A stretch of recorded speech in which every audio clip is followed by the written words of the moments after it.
তোমরা তো জানো না কখন তোমরা মরবা।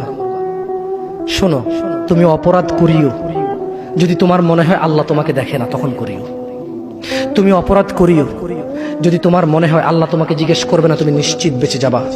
তুমি অপরাধ করিও যদি তোমার মনে হয় যে আল্লাহ তোমার জন্য জাহান্নাম নির্ধারণ করবে, আর তুমি আল্লাহকে বলবা আল্লাহ আপনি বললেই হবে নাকি আমি জাহান্নামে যাব। যদি এই ক্ষমতার অধিকারী হও তাহলে তুমি অপরাধ করিও।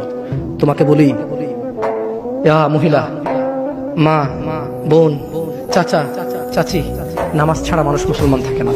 ওয়াল্লাহি আমি বলছি না কোথায় বাঁধবেন, তর্ক পরে। আমি বলছি আপনি নামাজটা স্টার্ট করেন। আমি বলছি না যে তারা ওই 20 রাকাত পড়বেন না 8 রাকাত পড়বেন। আমি বলছি যে আপনি পড়েন, 2 রাকাত হইলেও পড়েন। আমি বলছি যে আপনি ঈশার নামাজ 15 রাকাত দরকার নেই, আপনি শুধু 4 পড়েন। আমি কি বলছি সুন্নত বাদ দিতে? আমি বলছি যে তুমি পড়ছো না, শোনো, ভয় পেও না, ঈশার নামাজ 15 রাকাত তোমার উপরে ফরজ নয়। আমি তোমাকে না করছি না 15 রাকাত পড়তে। আমি বলছি যে তুমি নামাজই পড়ো না, 4 পড়ো। এই 4 রাকাত ঈশা না পড়লে তুমি মুসলিম নও। 3 রাকাত মাগরিব না পড়লে তুমি মুসলিম নও। 4 রাকাত আসর না পড়লে তুমি মুসলিম নও। দেখো, আমাকে দোষ দিও না। বুখারী খোলো, সালাত অধ্যায়ে যাও, আযান অধ্যায়ে যাও।